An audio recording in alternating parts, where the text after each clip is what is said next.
halaman pertama, surat Al-Baqarah ayat 255. A'udzu billahi minasy syaithanir rajim.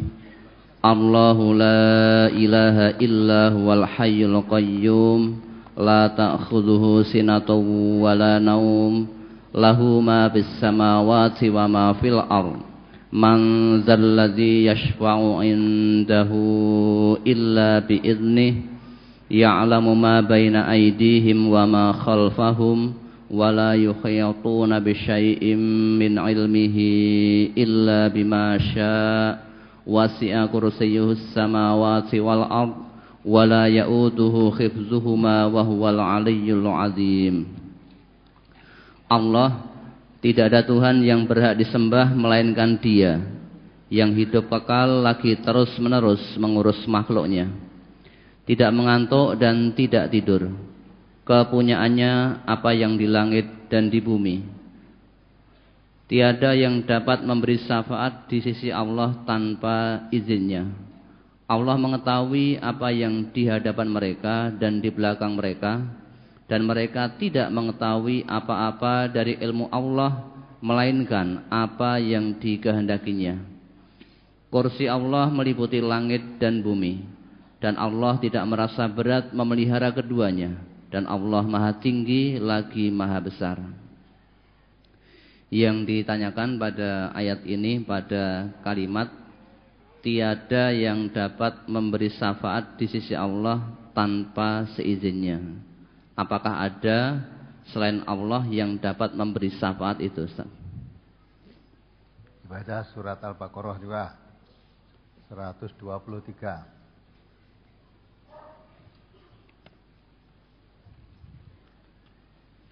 Surat Al-Baqarah ayat 123. Wattaqu yawman la tajzi nafsun an nafsin syai'an wa la yuqbalu minha 'adlun wa la tanfa'uha syafa'atun wa la hum yunsarun. Dan takutlah kamu kepada suatu hari, di waktu itu seseorang tidak dapat menggantikan seseorang yang lain sedikit pun, dan tidak akan diterima suatu tebusan daripadanya, dan tidak akan memberi syafaat sesuatu syafaat kepadanya, dan tidak pula mereka akan ditolong. Tidak ada syafaat kan? Selain Allah tidak ada syafaat selain Allah atau yang diizinkan oleh Allah. Di dalam hadis Nabi yang memberikan syafaat itu adalah nanti Al-Quran. Sudah saya bacakan berulang kali di dalam akad pagi ini. Nabi kita mengatakan Al-Quran syafi'un musyafa'un wa mahilun musaddaqun wa man ja'alahu amamahu qadahu ilal jannah wa man ja'alahu duhurahu atau wara'ahu saqahu ilan nar. Quran itu penolong. Jadi syafaat itu kan pertolongan. Al-Quran syafi'un musyafa'un. Jadi Al-Quran itu penolong yang bisa memberikan pertolongan. Dan di samping itu pembela yang dibenarkan. Quran itu pembela yang dibenarkan. Siapa menjadikan Al-Quran itu di depannya, maksudnya Quran ditaruh di depan, kita di belakang, ikuti Quran. Kata Nabi, duru ma kitabillahi haitsumadaro.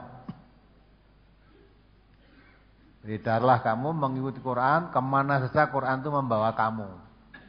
Jadi ibaratnya kita berjalan itu Quran di depan, kita di belakang. Ikuti, dah Quran membawa kemana saja diikuti. Ternyata Quran tadi qadahu ilal jannah, menuntun kamu ke surga. Tapi siapa yang menjadikan Qurannya di belakang, hawa nafsu kita yang di depan, Quran suruh mengikuti kehendak kita, bukan kita mengikuti Quran, maka istilahnya Quran di belakang, kita depan. Qurannya harus ikut hawa nafsu kita. Maka kalau terjadi begitu, Nabi kita mengatakan safuhu ilan nar. Itu akan mendorong kamu masuk neraka. Yang menolong nanti adalah Al-Quran. Lah Al-Quran itu diajarkan kepada kita umat Islam oleh Nabi SAW.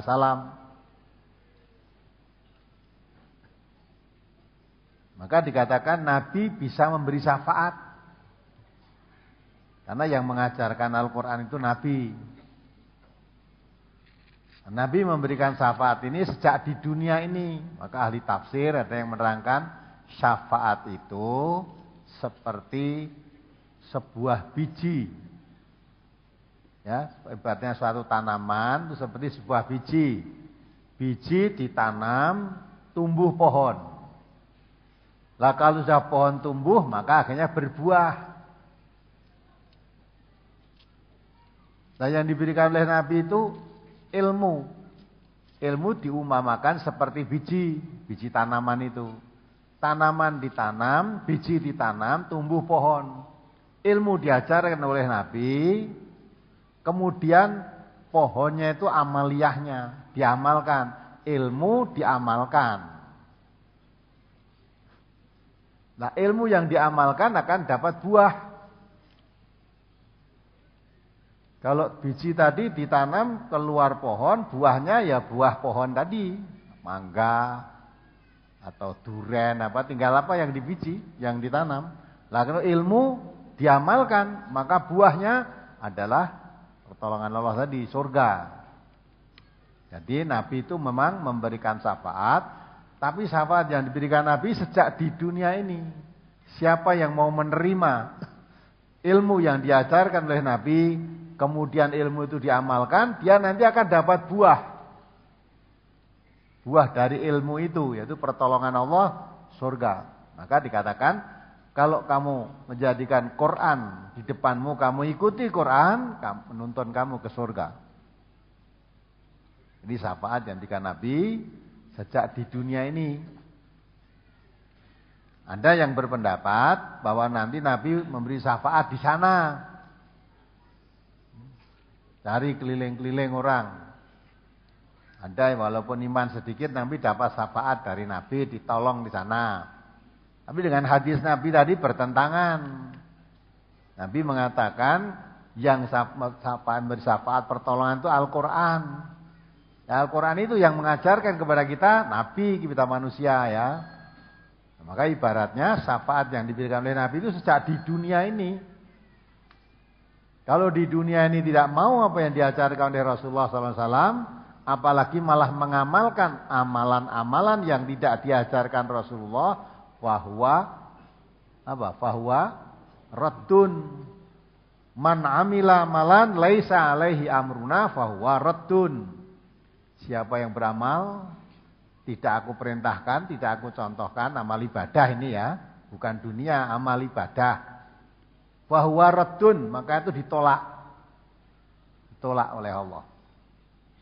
Tidak sekedar ditolak, kalau kita melakukan suatu ibadah yang tidak dicontohkan, tidak diperintah oleh Nabi, malah dikatakan syarul umur, sejelek-jelek urusan ibadah, muhdatsatuha, itu yang diada-adakan, yang baru. Maksudnya yang baru itu zaman Nabi tidak ada, zaman sahabat tidak ada, sekarang ada, itu ibadah yang baru. Itu kata Nabi syarul umur, sejelek-jelek urusan ibadah. Nah, jadi kembali pada masalah syafaat tadi, ya. Kalau menurut Allah kita diperingatkan, wattaqu la tajzi nafsun an nafsin say'am. Wala yuqbalu anhu adlun wala tanfauha syafaatun walahum yungsarun. Takutlah kamu pada suatu hari. Hari itu seseorang tidak bisa menggantikan orang lain. Atazin nafsun an nafsin sayan. Wala yuqbalu minha adlun, dan tidak ada tebusan yang bisa memanfaati, yang bisa diterima untuk menebus dirinya. Sekalipun kamu memiliki emas sepenuh bumi. Ibadahnya dibaca surat Ali Imran 91 itu.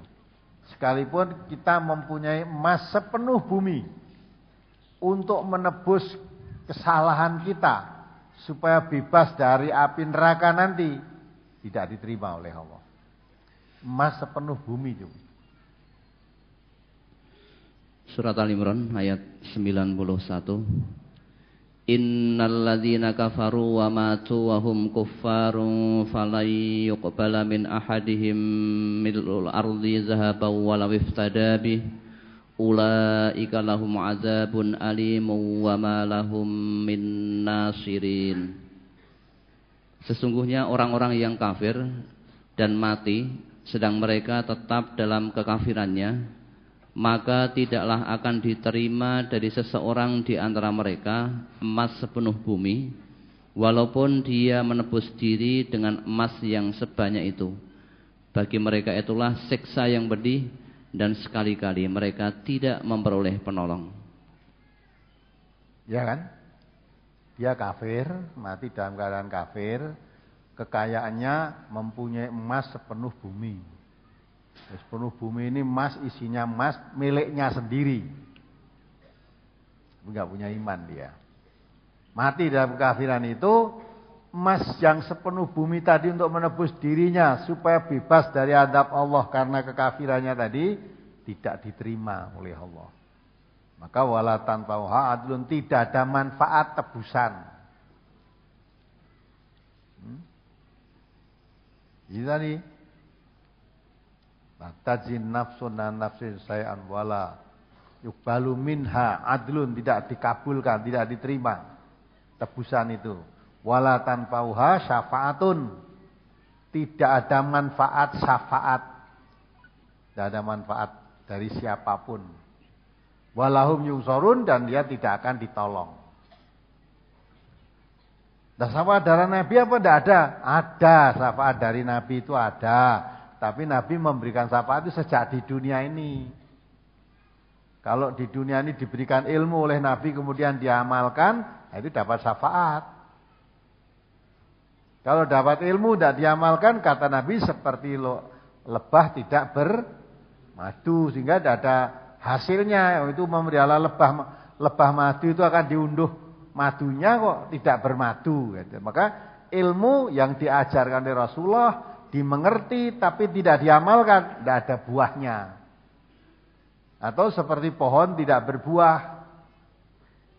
Pohon ditanam diharapkan buahnya tapi enggak berbuah.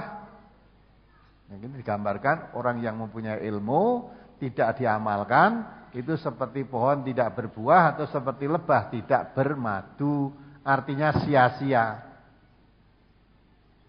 Nah, itu yang kenaan dengan syafaat. Namun kalau masih ada saudara yang meyakini syafaat itu nanti akan dibagi-bagikan oleh Nabi nanti di akhirat sana, walaupun di dunianya ini tidak peduli apa yang diajarkan oleh Nabi, malah kadang-kala membenci apa yang diajarkan Nabi, malah puas membuat sendiri apa yang diajarkan Nabi, nggak suka, buat sendiri aja. Tapi di sana nanti ngarep-arep syafaatnya, silahkan. Berkorong kentok apa ora? Rento ya nasibe. Tapi kalau menurut ayat Allah tadi, kita suruh takutlah kamu kepada suatu hari. Yang hari itu tidak ada seorang bisa menggantikan orang lain. Hari itu tidak diterima tebusan apapun untuk menebus dirinya. Hari itu juga tidak ada syafaat yang bermanfaat pada dirinya. Hari itu juga tidak ada penolong. Surat Al-Baqarah 123.